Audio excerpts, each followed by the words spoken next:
Well, hey folks, how y'all doing? Welcome back, man, in the land of grills. Yeah, we got a new Weber Kettle accessory, folks, today. You're looking down there. That's the Venom. I'm actually calling that the best new Weber Kettle accessory for 2022 thermostatically controlled blower that stays mounted to yours. So we're going to be using that today. But what we really want to talk about, we want to talk about charcoal baskets. And a lot of people have asked a lot of questions, folks. So this all started when we've got the Master Touch Premium. Master Touch Premium comes with this ring and this stainless steel diffuser plate. And a lot of people are saying, Tom, how can I get just this? Now, Weber doesn't sell just this. You got to buy the Kettle in order to get that. And I was really hoping that Weber would do that. Now, in the meantime, I made one of my own, and you've seen that. So you can see just expanded metal, some pizza pans and that. It all worked out. I got a video that shows how, but a lot of people are saying, Tom, I don't have the time to make that. I don't have the ability to make that. So searching around on the internet, and I found this. It's from a company called Skyflame. And we're gonna take a quick look at it. Should be better prepared. So here it is on Amazon. And I'll leave the link down below, 70 bucks. And we're gonna try it out today. It is stainless steel. And you can see that right here. And it's not just that, but it's also reinforced on the bottom. Otherwise this thing would warp like crazy. About 1/8 inch thick stainless steel. And it's got a charcoal basket that compared in height to the original Weber is like twice the size. Pretty cool. And then your diffuser plate sits on there. Now the key to that is because it sits up higher, your grate would touch that. So they give you these little extensions. And this is the extension right here. And you can see I already got them mounted in there. And they just slide. Take it with me. They just slide. See, they got a slot right there. And then they just slide into place like that. And then your grill grate sits up a little bit higher so you get more room for charcoal. And that was the whole issue with this thing, is that you really couldn't fit a whole lot of charcoal in there. In fact, when you got the instructions, Weber would tell you how many briquettes to put in there. And people are having problems getting, 8 hours or whatever, they're having problems getting 6 hours out of it. This should double that. So you'd be able to go all night with it. Folks, we got a chuck roast today. We're gonna load this up with some charcoal. We're gonna be using the Venom by Spreader Grills, the control of the Temp. It's about 30 out, but it's gonna get in the low 40s today. And we'll get rocking and rolling here. What charcoal do I use, folks? B&B, hotter, longer, cleaner. It just is. All right, so there's the setup. You see I've got my B&B there. I got 2 chunks of pecan in there, and get you on the stand here. 1 lighter cube in the middle. That's where I'm gonna light it. And what's nice about this is that these things on the side that look like handles, if you were to put it in like this, you would have to take some charcoal out, but that keeps it sitting up. And you still got room for a pan there. I'm gonna show you, let's put the grate on. These extensions are the key. And they extend the grill grate up, and it still gives you room underneath that you can put a thinner chip pan, but everything still closes. And that's the key to the whole thing here. So I'll tell you what, we're gonna get this fired up. I'll show you the chuck roast we're gonna do, because it's all about chuck roast. And then we're just gonna give it a whirl. We're gonna use the Venom. We're gonna set it at 225. Folks, I'll leave the link down below if you're wondering what I'm talking about when it comes to a thermostatically controlled blower that mounts onto the bottom of your Weber 22 inch and just stays there.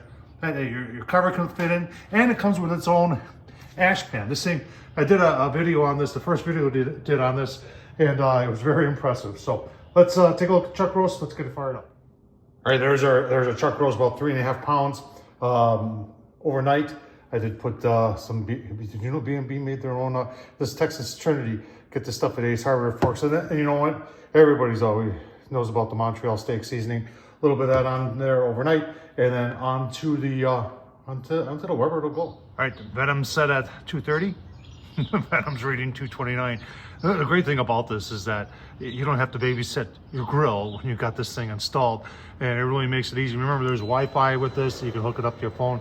I'm just running the 1 probe that goes into the grill. I'll tell you what, let's take a look at the setup. Let the smoke and steam clear for a second here. So That's what tells the Venom what the temperature is in the grill. And you see, I have it over the plate itself. There's our chuck roast. There's our water pan underneath, and we're just going to close this down. And you can put other probes in to put a probe in the meat, but this is chuck roast, folks. I can go 4 hours without checking it, and that's probably what we're going to do, and give you a look-see, let's say in about 3 or 4 hours. All right, folks, I did set the Venom up to 255 here, probably an hour and a half, maybe almost 2 hours ago now. I got distracted, I got other things going on. You're wondering what's going on with the Kamado, the acorn there. So monthly I do, I submit a video to the Char Griller site on YouTube, just to them. And today we're doing bacon wrapped barbecue wings on the acorn. So that's what's going on there. Let's take a look.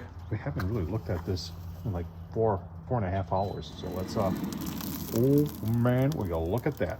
Yeah, we're gonna take a temp here and see how we're doing. We're running out of water in the bottom. That's pretty obvious, but let's take a look at temp and then give you a look-see. Like I said, we're about 4.5 hours. We're gonna take a temp there. Nice color on there. See, we're into the stall. Can you see it? Yeah, 160, 166. So definitely we are ready.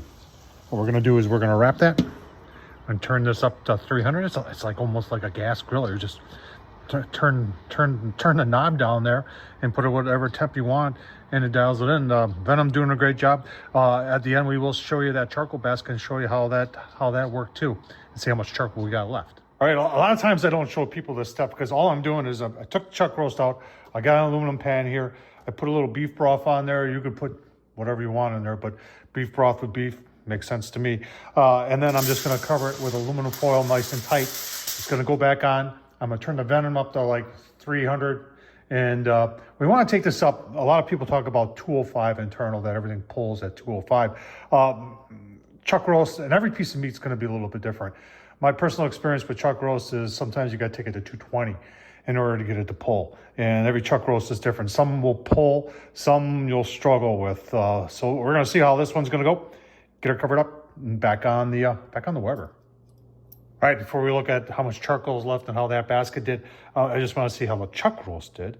And we're just going to see, look at that. Oh, it's pulling pretty nice.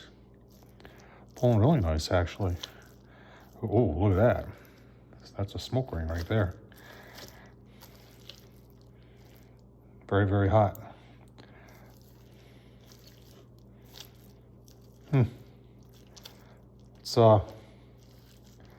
Let's take a taste test, shall we?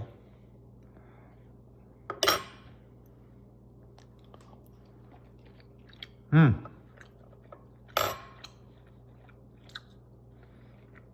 me my final thought. Oh yeah, not my final thoughts. We gotta take a look at the charcoal basket. There's a smoke ring. Pretty nice. All right, let's see how she did. Still hot, but it doesn't look like it warped at all. So I think it's a pretty decent design. Take a look at our charcoal there. We almost come to, that burned, I'm gonna say 3/4 of that basket. And there's still quite a bit in there. We definitely could have gotten, this was 6.5 hours. We were 230 and then we bumped it up to 300. Then I think like 325. But 6.5 hours, there's easily 8 hours there, if not closer to 9. So I think it performed pretty well, folks. Leave your thoughts and your opinions. I like this charcoal basket. I like the fact that this diffuser is very much reinforced to keep it from warping, and it's hot right now. So we're gonna cut this short, folks. Tom Horsman at YouTube. Thumbs up, leave a comment, and as always, thanks for watching.